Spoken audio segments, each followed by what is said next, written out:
I'm up in Peoria today, and this is one of the goofiest things I have ever seen.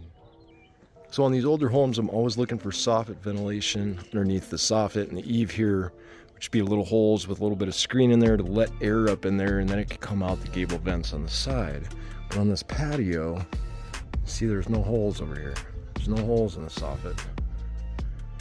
No ventilation in the attic, but they put ventilation in the patio cover. This is what I want to see over there in the house. What is it even doing out here? Why would you have to ventilate that? See, the whole idea of getting ventilation in your attic is if moisture gets in there, you can air it out. What is this doing? What is this even doing?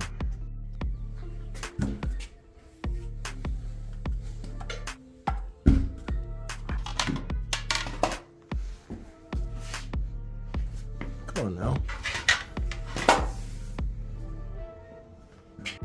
So we have to check every register in the house. Why do we check every register? Because when they do flips, like they did here, they usually miss some stuff.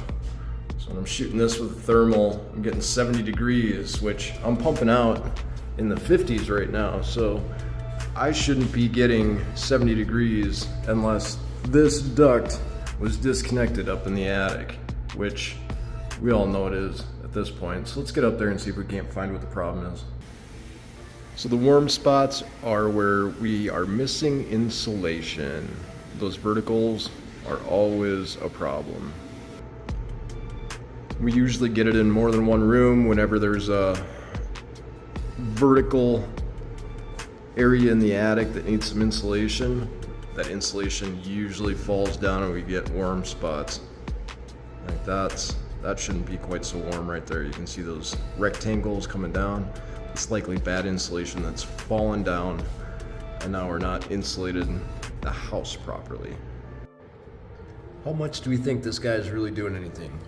So this is kind of like a weather stripping brush guard that goes up on the door, but what is it actually doing? It's not even hardly touching anything right there. All this stuff is falling out already. Ugh.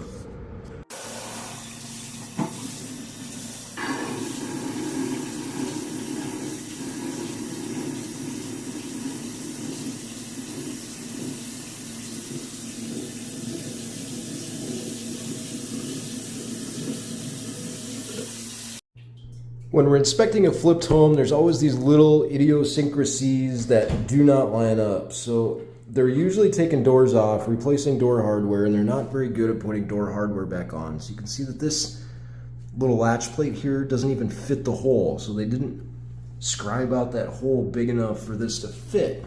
So it sticks out when you close the door.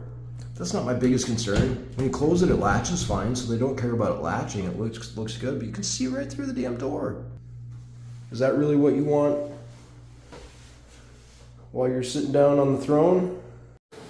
And a lot of times on these flipped homes, they don't wire three-way switches right. So this is meant to control this light in the hallway, but that switch over there is too, and that switch won't work unless this switch is all the way up.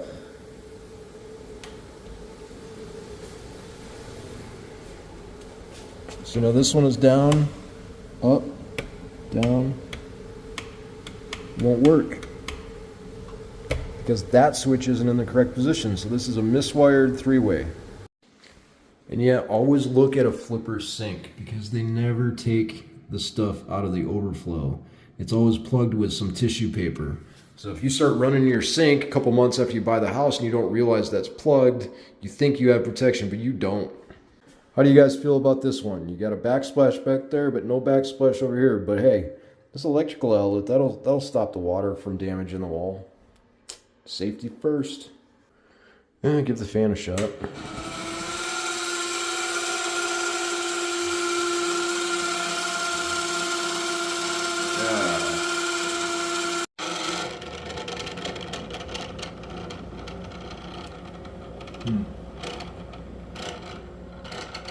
So on a flipped home, you almost never see these vents cleaned out. So they get all dirty up in here with all this debris and stuff over the years. And then they come through and the flippers paint the house. When they paint the house, it's almost always white or gray. but they put these vents on to suck the paint out, and it gets covered and coated all over the vent, so these things start making a lot of noise. I would just replace this entire thing at this point. These things are made to replace. You see, you can unplug that fan right there and just replace the innards of it. But I would want to clean out this entire vent at this point. Hell, the overflow cap isn't even the right size. Not even close. Again, with the brand new dishwashers being installed on these flips, I hate this because I know nobody's ever turned this thing on before. So I've really got to keep an eye on this, make sure that the drain's connected, the supply line is connected, we don't have any issues. So I got to babysit this thing for a while to make sure I don't flood out the brand new floor. And same thing with the oven. Brand new oven. It's great and everything, but how do we even know if it works? How do you even know if it's plugged in right? We don't, because nobody has tested this before. I don't know how you could get a job installing appliances and walk away without even turning it on to see if it works. So all I did is pull it out a little bit so I could take a look and make sure we have an anti-tip bracket. Look at the power cord. Just by pulling it out just a little bit, I pulled it out of the wall and I lost all my power.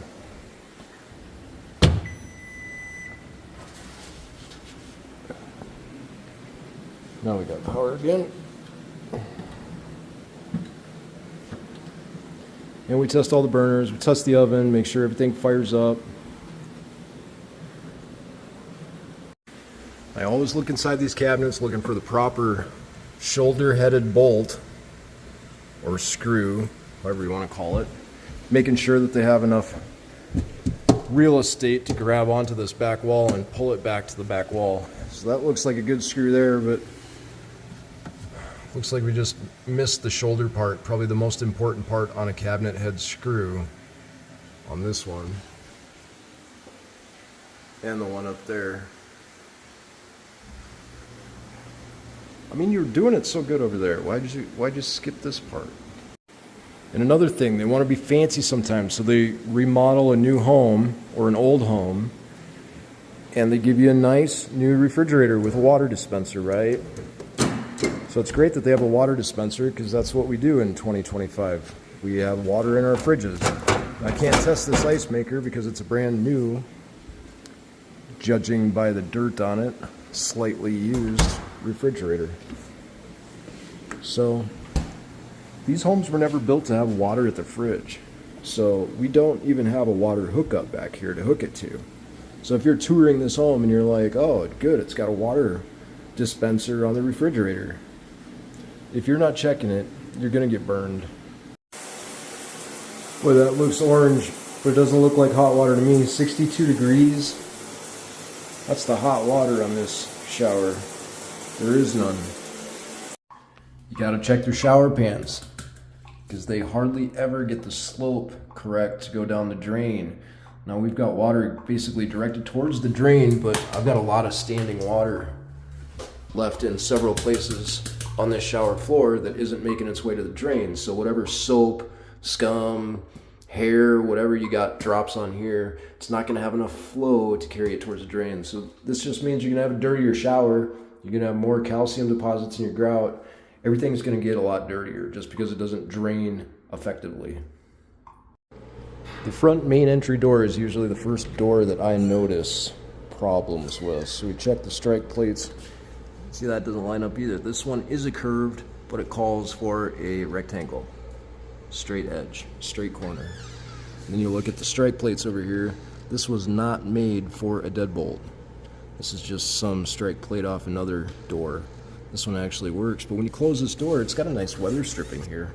And that's supposed to keep all the air out. But when you don't get these strike plates right, the doors don't close right, you get air seeping through. Not just air, but dirt, noise, all that stuff. Now this one, you can seal it up by pushing it in and then locking the deadbolt. But do you really think you need to push the door in to lock it every time? Because it won't lock if you don't push the door in. So what we need to do is adjust this. There's no adjustments here, only adjustments here. This needs to go in closer. so it can latch, and then we need a nice solid weather stripping to fill in that gap. Well, I was really hoping to find a couple whirlybirds up here before I get in the attic, but a black asphalt shingle roof with only 2 gable vents, no soffit ventilation. It's only 80 degrees today, but I'm guessing that attic is probably already 110. Let's go find out. Yeah, it wasn't too far off. 117, 118. Yeah, we're in the 100 degrees in this attic because it's a black roof with no ventilation. So as we look around, we're looking for insulation gaps on the floor. And when we insulate on the attic floor, it's actually easier just to use a flashlight instead of a thermal up here, because this isn't conditioned attic space. So whatever we find up here, it's going to be the same temperature as outside, if not hotter. But that's some of our insulation on the vertical walls that has fallen down. Flippers never come up here and fix the insulation. They don't think anybody looks.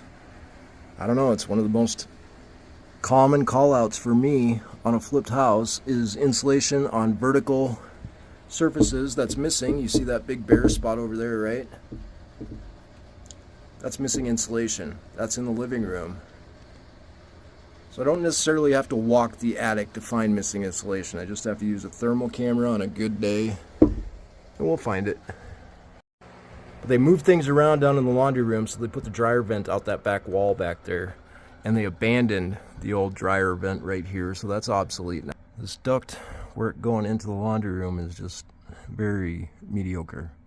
I don't even know if that's a real duct or if they just took some tin foil and zip tied it together. Somebody was working on some lights up here.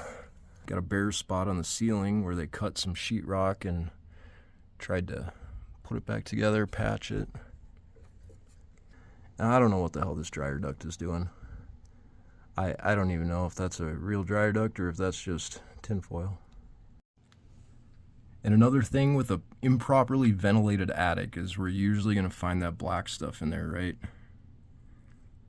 That's mold. It's growing up here because it's so humid and hot. It's like the perfect environment for it.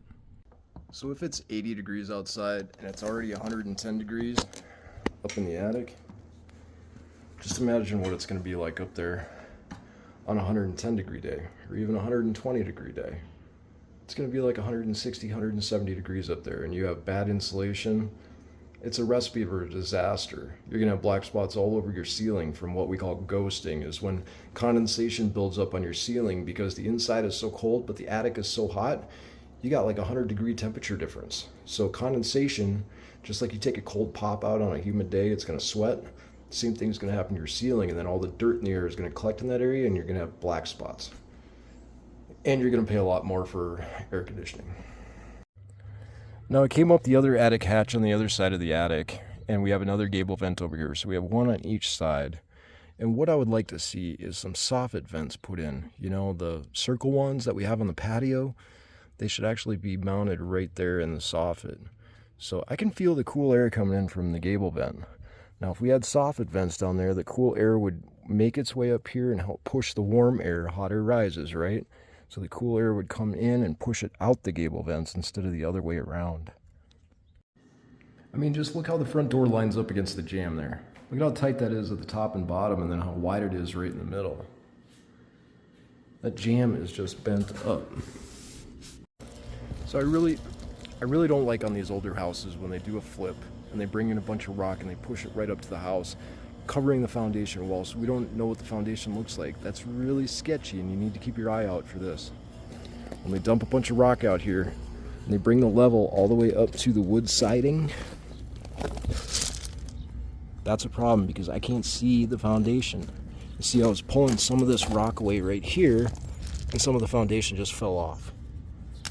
So we've got a patch definitely right in that spot. But lucky for me, I picked up a new tool to help with this. It's called a hodag. I'm going to use it on this wall too, because this wall they brought up the elevation all the way to the wood siding as well, so we can't see the foundation down there.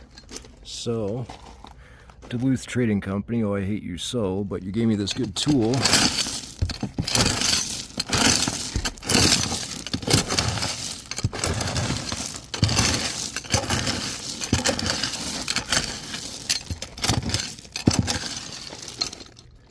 we can try and get a good look at the foundation down here best we can.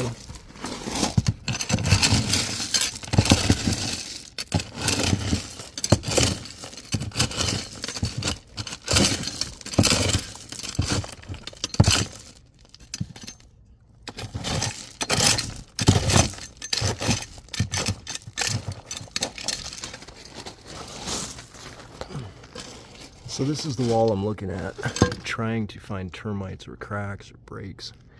I'm trying to see this. This should always be visible back here. Don't bring your rocks up this high. This has got to air out. So if water gets back here, it's got to drain somewhere. Now we're on the back side of the house. I'm starting to see a little bit more of that concrete damage on the foundation wall here. See that starting to fall off as well. And try and dig out the rest of this just so I can get a good look at it. Well, I think I found one of the major problems here. They were trying to hide. This just fell out. It's part of your foundation. Can you see that? Displaced foundation wall right there. It's all pushed in. This whole section right here is pushed in, caved in. And that's right by the bedroom window in the primary. God, I love this thing. Use the small end to help get in there and get some of that out, and then use the big end to scoop it out. We just found a major problem in there. It's right here, right? I was wondering why the wall was all bowed out. Look at that.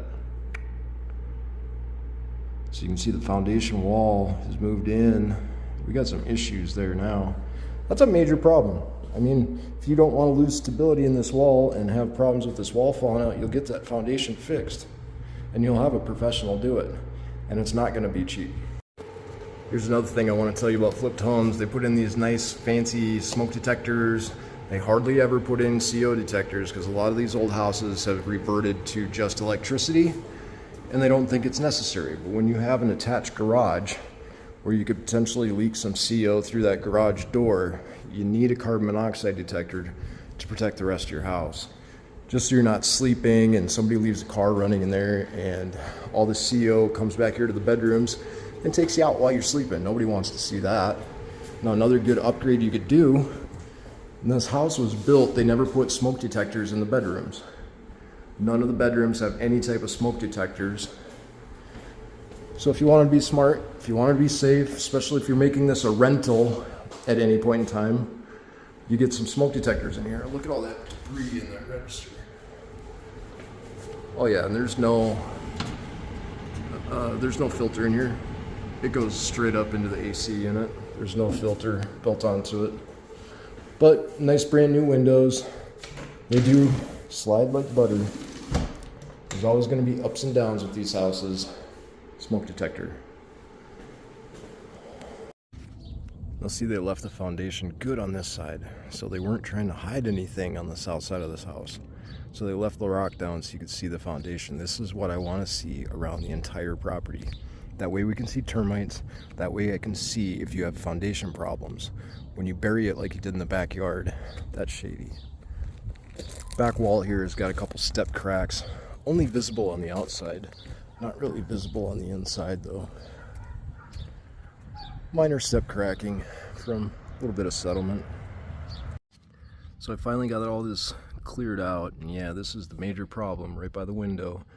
Primary bedroom right there, where we have displaced foundation wall. My best guess is they used to have a tree or something planted here, and either the tree roots or hydrostatic pressure itself pushed that foundation wall in, and that's what caused that cracking. That's what caused that interior wall to bow. That's what might make my buyer walk today. Sometimes you just got to pull it away from the foundation if you want to get the real answers.